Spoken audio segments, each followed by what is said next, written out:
mo yung feeling na gusto mo nang tumira sa lugar na tahimik, presko yung hangin, maraming puno, pero ayaw mo namang mapalayo sa malls, hospitals, schools at expressways? Kasi honestly, parang yun na yung hinahanap ng karamihan ngayon. So ayaw na natin ng masyadong sobrang siksikan, gusto natin yung may space pa rin para makahinga. And that's exactly why we're here today. Welcome to Zadia here in Greenfield City, Santa Rosa, Laguna.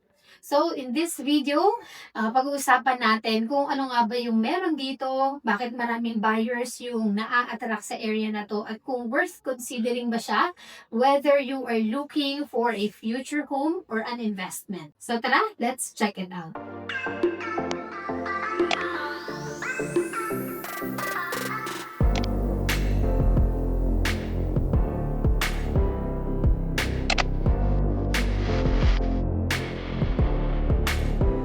So before we talk about our computation and available inventory, gusto ko munang ipakita sa inyo kung ano talaga ang Zadia. Kasi minsan kapag narinig natin yung word na condominium, automatic naiisip natin mataas na building, limited space, tapos puro concrete. Pero medyo iba yung approach dito. Pagpasok mo pa lang sa community, mapapansin mo na agad na hindi buildings ang makikita mo. It's actually the greenery, yung mga open spaces natin, yung mga puno, yung feeling na hindi ka nakakulong sa isang urban environment.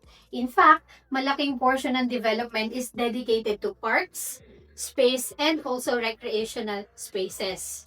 And personally, isa yun sa mga bagay na nagustuhan ko dito. Yeah, kasi kahit condominium living siya, hindi mo masyadong ramdam yung usual na condo atmosphere na sobrang dense na and crowded. Para siyang balance pa rin between living and also nature.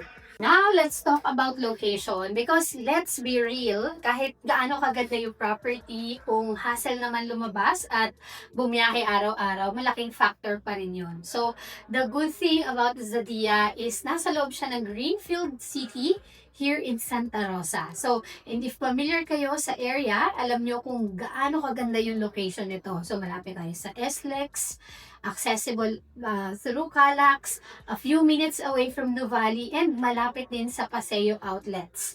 So, nearby hospitals like Medical City South Luzon, and of course, nandyan din yung iba't ibang schools, restaurants, offices, and commercial establishments. So, ang maganda rito, you get that suburban vibe.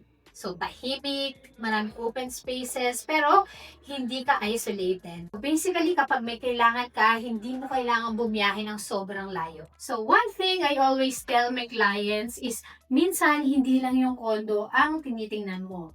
Dapat tinitingnan mo rin kung saan siya nakatayo. So basically, the location. And that's where Greenfield City becomes a huge advantage. So hindi ito yung tipong project lang na magtayo ng building tapos na. This is a master plan community. Meaning may long-term vision yung buong area. And as you drive around, mapapansin mo yung wide roads, bike-friendly spaces, parks, and also yung ating future commercial areas. And honestly, syempre malaking factor yon sa long-term value ng property.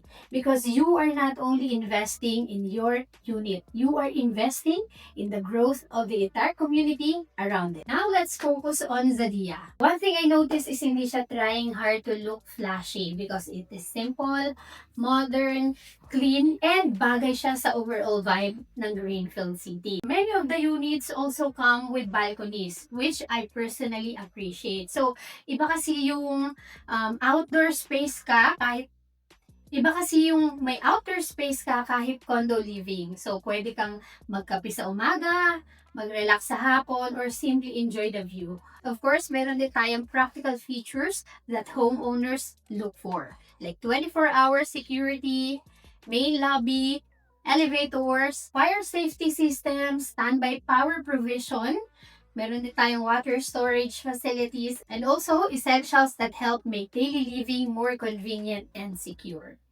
Now, let's talk about one of my favorite parts, which is the amenities. Kasi dito mo talaga mararamdaman yung lifestyle na gusto nilang i-create. So, here in Zadia, meron tayong swimming pool, clubhouse, indoor and outdoor basketball courts. We have pocket parks, gazebos, and also landscape gardens. At marami pang open spaces. And what I like is hindi siya mukhang isiniksik lang para masabing may amenities. They actually feel integrated into the community. So parang natural extension siya ng lifestyle dito. You can exercise, go for walk, spend time with family, or simply enjoy the outdoors without leaving the property. Now, syempre, pagdating sa real estate, isa sa mga pinaka-common sa tanong is, or pinaka-common na tanong is, worth it ba? Good investment ba siya? And while nobody can guarantee future appreciation, maganda ring tingnan natin yung factors surrounding the property. So Santa Rosa has been growing steadily for years. More businesses, more infrastructure projects, more commercial developments, and more people choosing to move south. At habang nagmamature yung Greenfield City as a township, syempre marami ring buyers ang naniniwala sa long-term potential ng area. So for some people, this could be their future home. For others, retirement property. And for investors, a property that benefits from the continued growth of Santa Rosa and Greenfield City. So after seeing everything, I think what makes Zadia different is not just the condominium itself, it's the overall environment. So it's the feeling you get when you are here and you have accessibility, you have convenience, but at the same time, you have greenery, open spaces, and a more relaxed lifestyle. And honestly, that's becoming harder to find these days. So if you'd like to know more about available units, current promotions, sample computations, or if you want to schedule a site visit, feel free to message me anytime. But before we end this video, syempre hindi natin palalampasin yung ating quick house tour sa ating studio unit and ating one-bedroom unit. Tara! So now, let's check our dress-up model. A studio unit with 24.9 square meters. Ta? So, bubungad sa atin yung ating kitchen area. So, upon turnover, wala siyang mga cabinet sa taas. So, meron lang siya ditong cabinet sa baba. Meron tayong kitchen counter. Ayan, yung sink natin. Ito na yung provision natin for the refrigerator. And ang maganda, meron tayo ditong spacious na toilet and bath. Pero, later ko siya ipapakita. So, i-check natin since it is a studio unit. So, basically, pagalingan na lang siya mag-maximize ng area. So, as you can see, nandito na yung ating living area or entertainment area. Plus, sa kabilang side is nandito na yung ating dining area. So, makikita nyo, here is the mismong bed natin or bed area. Nagkaroon na rin tayo dito ng space for the chair and meron tayong built-in cabinet. Pero upon turnover, wala din yung cabinet. So, ang kagandahan dito, each unit is meron tayong balcony. So, depending on your choice, meron tayong view ng amenities, view ng Greenfield City, and view ng Tagaytay. So, as you can see, ayan, is 24.9 square meters. Depende na lang sa iyo kung paano mo siya i-maximize. So, usually, 1 up to 4 family members yung nag-i-stay dito. Usually, yung umaabot ng 4 is meron lang sila dalawang kids and also yung couple na nag-i-stay dito sa unit. So, meron tayong mga clients dito, ginagawa nila, bumibili sila nung bed na merong pull-out bed sa kabilang side para at least ma-maximize na nila yung space. So, meron din naman tayong client na parang Airbnb yung style ng kanilang unit. So, ayan, pagalingan na lang talaga ng imagination and idea sa pag-maximize ng room. So, bago natin puntahan yung ating mismong one-bedroom unit, ipapakita ko muna sa inyo kung ano yung actual turnover unit natin. Tara! Ayan, bago natin puntahan yung ating actual turnover unit, ito, di ko na makalimutan, ang ating spacious na toilet and bath. Hindi lang siya exage sa pagka-spacious, pero kita nyo naman, yung space natin, kahit meron tayo ditong malaking automatic washing machine, ayan, meron pa rin tayong space dito, kung saan pwede tayo makapaglakad, and meron tayong enclosed shower area. But also, yung partition natin dito is not included upon turnover. So, tara, check na natin yung actual turnover unit. So, from dress up model, here's the actual turnover unit. So, as you can see, since wala siyang gamit, mukhang mas malawak siyang tingnan. So, ito yung sinabi ko na ito ang included, pan-turnover, yung cabinet natin, or yung cabinet namin sa baba, ito, kitchen counter, and sink. Pero yung cabinet sa taas is not included. So, depending on you na lang on how you are going to design this kitchen area. And here is our toilet and bath.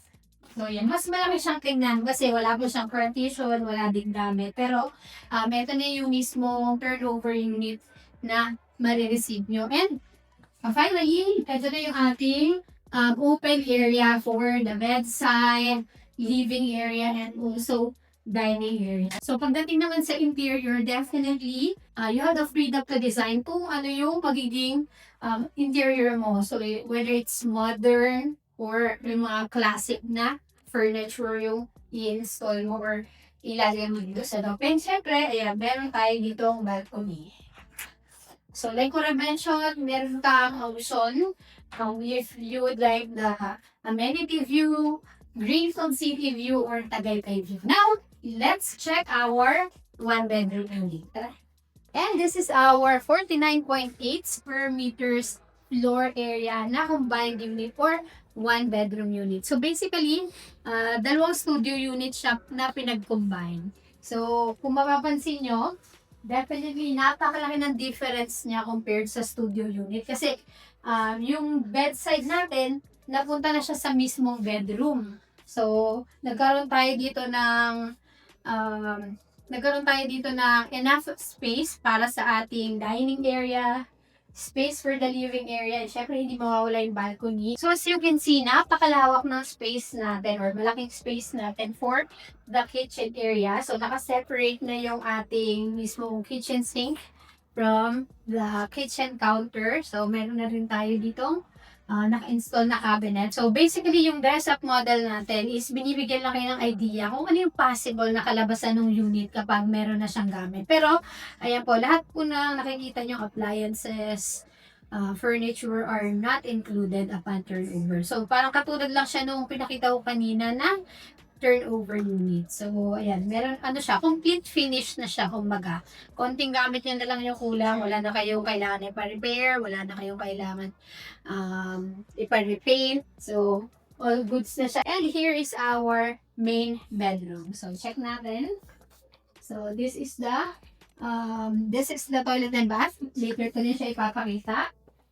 So, ayan. Ang kagandahan dito, meron ka ng balcony dun sa living area and meron kang another balcony for your bedroom. So, ang kagandahan dito, meron kang complete privacy since meron kang sariling room.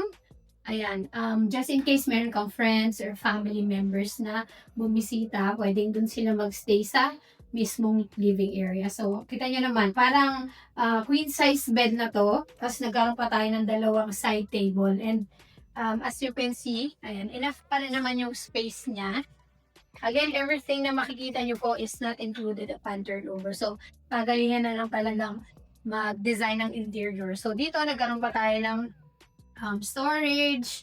Meron tayo ditong built-in na table. So, meron tayo ditong work area. And, ang kagandahan, nagkaroon pa tayo ng space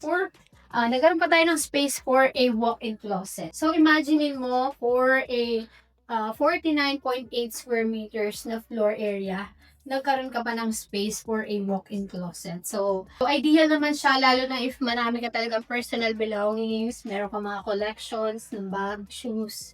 Ayan, dito natin siya ilalagay. And ang kagandahan dito is meron tayong pocket door, which is access natin going to our toilet and bath. So katulad nung kanina, napakalaki ng space. Meron tayo ditong enclosed na shower area. Nagkaroon pa tayo ng washing machine dito sa likod ng ating door. So, as you can see, ayan. So, enough yung space niya. Hindi mo mafe-feel na siksi ka na dito sa loob ng toilet and bath. And actually, that's the end of our house tour. Ipapakita ko na lang sa inyo yung ating updated computation. So today, magbibigay ako sa inyo ng different sample computations for our available unit. So for Tower 3, it's ready for occupancy or ready for move-in. And ang ating payment option is 10% over 6 months, while 90% na balance, pwede natin siyang i-loan through bank financing. Our list price is 4,789,122 pesos and 52 cents. So, basically, since ready to move in na siya, yung 10% is babayaran mo lang siya in 6 months, and that's equivalent to 76,546 pesos and 14 cents each month. So, yung natitirang amount, which is 4,133,000, pwede natin siyang i-loan through bank financing. So, pagdating naman sa pagpapa-approve sa bank is kasama nyo pa rin kami until turnover and even after sale. So, makakasama nyo kami sa whole journey ng property purchase nyo. So, pagdating naman sa ating pre-selling unit, which is Tower 4, so, ang ating starting price is 4,986,982 pesos and 6 cents. So, this time naman, yung 10% is payable siya up to 28 months. So, the remaining 90% is also loanable through bank. So, your reservation as well as your monthly amortization over 28 months is same value. That's 17,810 pesos and 65 cents. So, another option natin, if meron naman kayong pang spot payment, much better kasi liliit yung magiging monthly payment nyo. So, here is another computation for a pre-selling unit. So, yung list price niya is same value, 4,986,982 pesos and 6 cents. So, this time naman, 50% is payable over 36 months and the remaining 90% is loanable through bank. So, this time, your reservation is only 20,000.